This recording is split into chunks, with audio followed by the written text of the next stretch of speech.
Presidente de la Asociación Española de Banca, José María Roldán, muy buenos días por acompañarnos. Bueno, vemos como al presidente de esa sala tercera le llueven las críticas por esa decisión de citar al Pleno el próximo día 5 de noviembre. Y no solo carga contra él Podemos, sino también la ministra de Defensa, la jurista Margarita Robles, que ayer nos decía que estaba estupefacta por lo que estaba pasando en el Supremo. Escuche.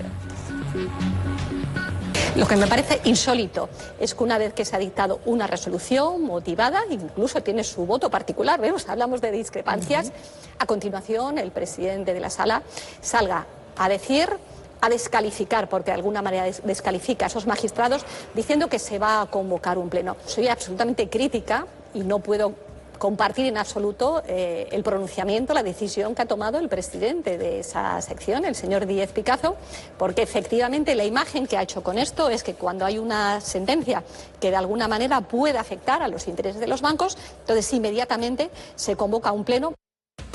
Pues, señor Roldán, le tengo que preguntar, porque, claro, es verdad que se convoca ese pleno por el impacto social y económico, y muchos han dicho, ¿qué pasa? Que los bancos han llamado y se han quejado al presidente de la sala, al señor Díez-Picazo, y le han dicho, ¿pero a dónde vais? Taxativamente no, taxativamente no. El jueves en el que se hizo pública la sentencia, se hizo con el mercado abierto, cosa que tampoco es lo mejor que se puede hacer, es mejor hacer ese tipo de actuaciones con los mercados cerrados, es mejor avisar a las autoridades públicas, no digo yo a los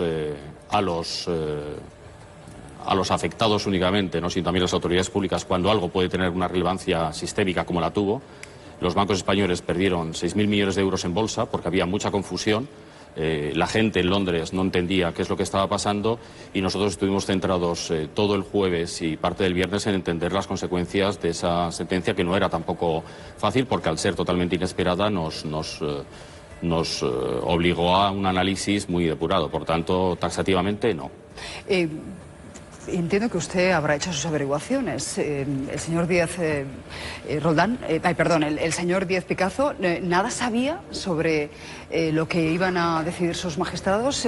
¿Se sorprendió viendo la sentencia hasta el punto de que decidió convocar el pleno una vez la leyó?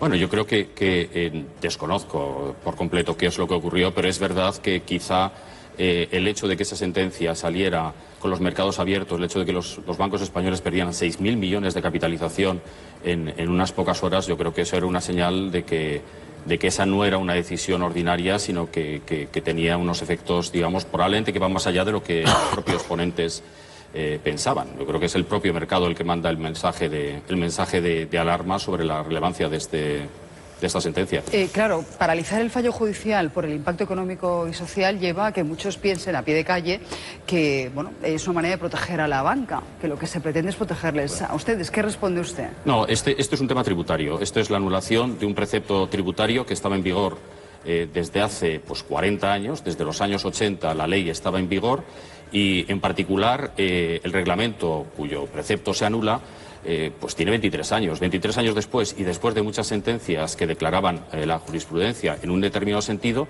se cambia la jurisprudencia. Nada hay que decir. Lo único que hay que señalar es que eso viene, digamos, no es de ayer, no es una ley aprobada hace un año, ¿no?, que de repente hemos visto que no era conforme a la legalidad. Y en cualquier caso, para nosotros está claro.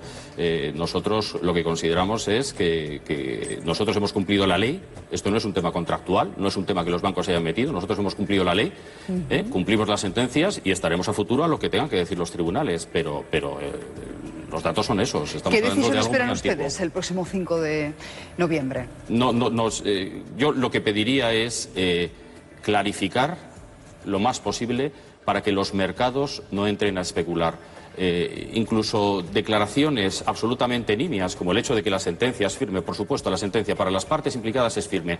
Una sentencia del Supremo no permite recurso. Para las partes implicadas es firme. Pero incluso esa declaración obvia, que es decir 2 y 2 son 4, las interpretaciones en Londres de los diversos inversores han sido absolutamente variadas y, si se me permite, algunas de ellas disparatadas. Entonces, pensemos que es muy importante la Administración de Justicia, por supuesto, una justicia independiente. Nosotros somos los primeros que la apoyamos, pero también tenemos que entender que estamos en un mundo abierto, en un mundo donde los mercados son muy importantes, donde necesitamos además a los inversores extranjeros, porque España es un país con un endeudamiento exterior muy importante. Dependemos muchos de esos mercados exteriores, es muy importante que vean claridad en España. ¿Está la banca preparada económicamente para dar respuesta a las indemnizaciones? La banca no puede con todo. La banca no puede con todo. La banca, para cumplir su papel de financiar la economía, tenemos que tener unas perspectivas de estabilidad y de seguridad jurídica que son relevantes. No podemos pensar que nosotros podemos con todos los problemas de este país. Representamos un 3% de la economía productiva. Los beneficios de la actividad bancaria en España son 10.000 millones de euros al año. Esos son los beneficios, de los cuales 5.000 se dedican a los dividendos y 5.000 a reforzar el balance bancario. Tenemos que ser capaces de prepararnos para los tiempos malos que pueden venir. Winter is coming.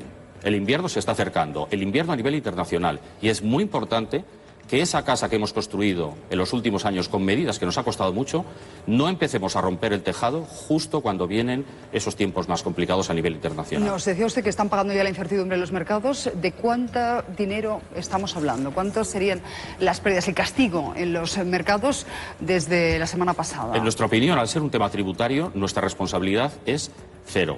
Pero es verdad que las estimaciones de mercado te llevan a estimaciones mucho más elevadas. Hasta 10.000 millones de euros he visto algunos informes. Me parece que son absolutamente disparatados y esperemos que a partir del día 5 seamos capaces de aclarar este extremo. Pero es lógico, ante una situación de incertidumbre, los mercados lo que suelen hacer es prepararse para el peor escenario posible que pueden imaginar. Porque ahí no van a tener sorpresas. Pongamos que finalmente la banca tiene que pagar. ¿Subirán los precios de las hipotecas a los clientes? ¿Se repercutirá eso a los clientes? Vamos a ver, lo que tenemos que entender es que este negocio es como cualquier otro negocio. Si el fabricante de este taburete sobre el que estoy sentado le suben los costes y empieza a vender en pérdidas, el fabricante puede hacer dos cosas. O intentar aumentar el precio o dejar de fabricar el taburete. No hay ninguna empresa en ningún lugar del mundo que trabaje a pérdidas. Por tanto, si te aumentan los costes, tendrás que pensar en formas de recuperar esos costes. En términos prácticos, ¿de qué dependerá? De la política comercial de cada entidad, del grado de competencia y de la fortaleza de la demanda para este tipo de créditos. En definitiva, no lo sabemos, pero lógicamente el aumento de costes tiene que tener alguna consecuencia, en esta industria y en todas. Otra consecuencia es la paralización, entiendo, de muchos juicios hipotecarios, algunas hipotecas que se tenían que firmar, y nos dicen los notarios que ahora mismo aconsejan a sus clientes que se esperen hasta el día 5 de noviembre. ¿Usted es partidario de que se paralice todo a la espera de lo que pase el 5 de noviembre? Me parece que es inevitable que haya una cierta ralentización dada la incertidumbre que hay, y eso no es perjuicio al cliente, sino es lógicamente intentar darle el servicio en las condiciones de certidumbre mayores. Y yo la reflexión que hago es, estamos con esta preocupación porque durante 2 semanas no está funcionando el mercado hipotecario como solía funcionar. Estamos con esa cierta ralentización. Bueno, pues pensemos, en vez de 2 semanas, son 2 meses, 2 años, 2 décadas. Lo que necesitamos es que los mercados financieros funcionen. Lo que necesitamos es que los bancos cumplan su función de financiar la economía. Es para lo que estamos y es por lo que somos importantes. Representamos un 3%, pero somos el sistema circulatorio de la economía. Si no somos capaces de cumplir nuestra función de financiar la economía productiva no va a poder ir hacia adelante. 2 asuntos más, señor Roldán. Usted habrá oído mucho que, se ha rescatado a los bancos. Muchas veces se dice los bancos y sabemos que ustedes se enfadan mucho porque dicen, no, las cajas, algunas cajas. Pero ese discurso está en la calle y se lo hemos escuchado también en algunos portavoces parlamentarios. De alguna manera toca que ellos devuelvan el favor, y eso pues pasa por cargar las transacciones financieras, un impuesto a la banca que se guarda en la recámara del gobierno y no sabemos si acabará aplicando. ¿Qué responde usted ante eso? La paradoja de todo esto es que los bancos que están ahora mismo operando son los bancos que no han tenido problemas en la crisis, que han sabido lidiar con sus propios recursos de la situación y que se han hecho cargo de entidades con problemas. Entonces, la gran paradoja de todo esto es que se nos acusa justo cuando nosotros lo que hemos hecho es mantener la posición con nuestros propios recursos, limpiar los balances sin acudir a los fondos públicos y además hacernos cargo de entidades con problemas que no han podido superar la situación.